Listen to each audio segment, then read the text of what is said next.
जय भीम.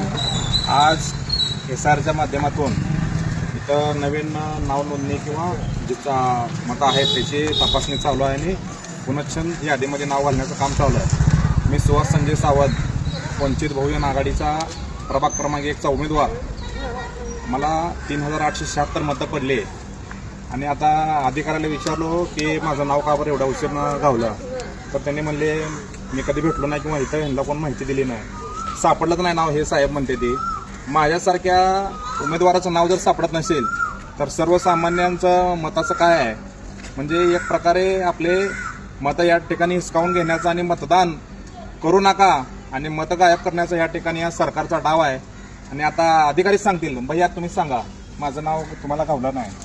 कसं नाही बाबा, तुमचं ह्या यादीत नाव यादी ते नाही हो, तुम्ही आता काय म्हणलो की माझं नाव तुम्ही तुम्हाला ते सांगाल बघा, ही यादी आहे संत चौक. त्या संत चौकातले किती तुम्हाला माहिती आहे का स्थलांतर किती झालं?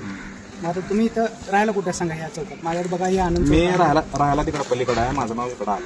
तसं नाही, मी काय म्हणतो माहिती आहे का बघा, बघा हे आनंद चौक, महात्मा फुले चौक, अजून त्यानंतर आपलं राहणी चौक, आपलं रमापती चौक, या एरियातली ही एरिया माझ्याकडे आहे. मी या एरियात प्रत्येकाच्या घरोघरी गेलो. मग मी ते प्रत्येकाला विचारू शकतो. आता ऐकून घ्या, तुम्ही किती दिवस झालं काम करणार?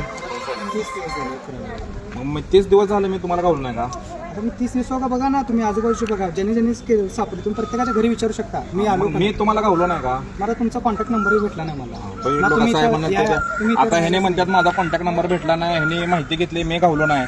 आता माझ्यासारखा जर उमेदवारच ह्यांना गावत नसेल तर मग आता काय कसं करायचं तुम्ही सांगा.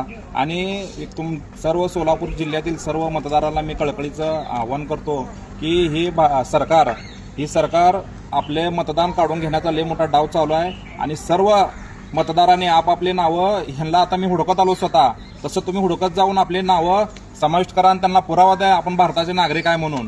कारण हे आता आपण जर नाही गेलो तर आपले सगळ्याचे मतं कट होणार आहेत, एवढं लक्षात घ्या. जय भीम, जय संविधान.